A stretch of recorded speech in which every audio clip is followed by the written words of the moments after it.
sports. Let's rewind to the 2016 NFL Draft. The Browns decided to trade down from their number 2 overall pick for the 8th spot in the draft, some conditional picks in the Eagles' first-round selection in 2017. However, with the number 2 pick, the Eagles got their franchise quarterback in Carson Wentz, who looks pretty good right now. So we move to the 2017 NFL Draft. The Texans wanting to trade up for the Browns for the aforementioned Eagles pick. It goes through, and the Texans land Deshaun Watson, who in the past 2 weeks became the first rookie in NFL history with 5 touchdowns in back-to-back games. As for the Browns, no Wentz, no Watson. They move on to their 28th starting quarterback, starting a game since 1999. So let's see what Kevin Hogan can do. Hogan not even in the mix of attaining the starting role in camp, and we find out why. Second quarter, Hogan out of the gun, checking down, he overthrows his man. Jonathan Joseph takes the gift, and no one is catching that man, high-stepping his way into the end zone like a young primetime. The pick 6 puts the Texans up 17-3.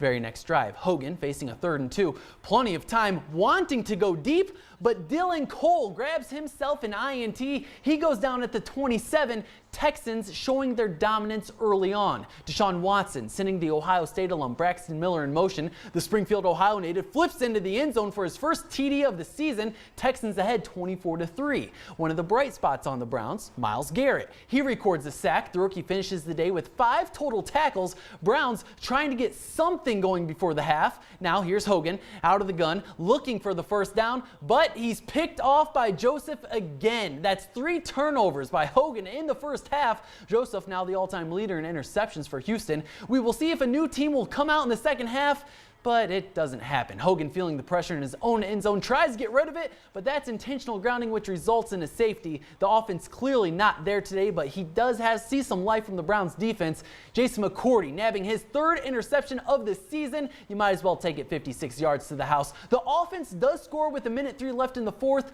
but the Browns go on to lose again, 33-17. It didn't go well at all. Definitely not the way we wanted to have today go. I felt like I could have done a lot of things better, especially early in the game. This was a tough first experience, but definitely something to learn from and grow from, and I think that there's some positives to take from it. I thought the start of it was pretty good, and then after, we missed one, and then it started to, like I say, steamroll the other way, and we couldn't get it back. So, again, I mean, that was a tough environment for Kevin, too, his first start. Again, I'm sure he's disappointed. I'm sure he wanted to show better. But those things happen, and we got to move on from it. After a tough loss to the Panthers last week, the Lions look to move forward against the Saints. Midway through the first, Lions trailing Matt Stafford to Golden Tate, and watch this man do some work, avoiding one tackle, going up the sideline, and then spinning out of another tackle, flipping his way into the end zone. It's all tied up at 7 apiece, but the Saints go on a 38-3 run. Lions start to try and come back in the 3rd. Stafford to Marvin Jones Jr., who makes the one-handed snag amongst the pass interference. Lions down 45-17. We move into the 4th. Detroit only trailing by 2 touchdowns. Drew Brees backed in his own end zone. A'Shawn Robinson rises up for the pick and takes it in. Look at the hands on the 320-pounder. Lions only down by 7. They force the Saints to punt, so they're going to have a chance to make a comeback, but Jamal Agnew lets the punt go off of his knees. He's barely able to get out of the end zone. I bet he's regretting that play, so Stafford is going to have to drive the entire field for the tie.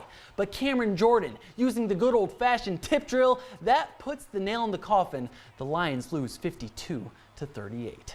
And here's the latest on the college football polls. Did we have some games this weekend or what? More movement in the top 10. Alabama still your number 1 overall team. And at number 2, Penn State, the Nittany Lions moving up on a bye week due to Clemson suffering their first loss of the season.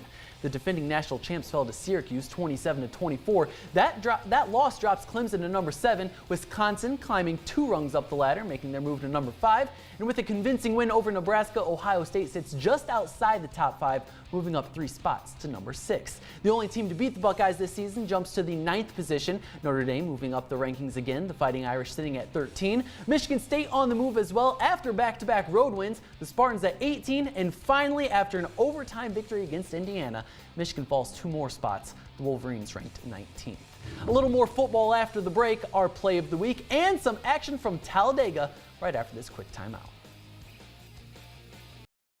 Welcome back. Our Basement Doctor play of the week comes from Crestview, but instead of one single play, it's an impressive series of plays the Knights put together to head into halftime on a high note. It's a 21-14 game with 2 minutes left in the first half, but Drew Klein hits Grant Schlagbaum, who stiff-arms the man twice and takes it 26 yards for a Crestview touchdown. The Knights grab a 28-14 lead. Allen East has to punt shortly after. Charles Stefanik has it, stops and starts, sheds one tackle, and then just outruns the rest of them down the sideline, 46 yards to the house. The punt return touchdown puts Crestview up 35-14.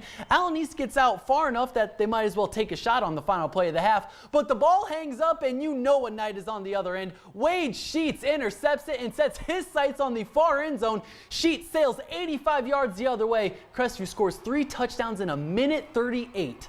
Knights win 49-21.